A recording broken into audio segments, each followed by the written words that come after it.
Bullet চা।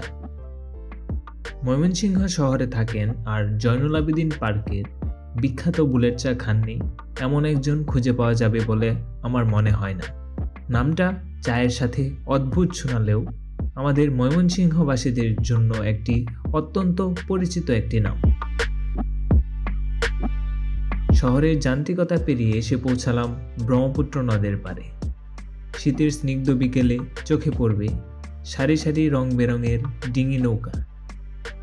নদের পাড়ের হিমশীতল বাতাসের মাঝে ধোয়া ওঠা এক কাপ গরম চা যেন এক অন্যরকম অনুভূতি। বুলেট চা মূলত তেঁতুল, কাঁচামরিচ, চা এর এক অসাধারণ মিশ্রণ। চা খেতে খেতে চোখে পড়ল শীতের শুষ্কতায় নদের বুকে জেগে ওঠা চর সদৃশ্য কিছুটা অংশ।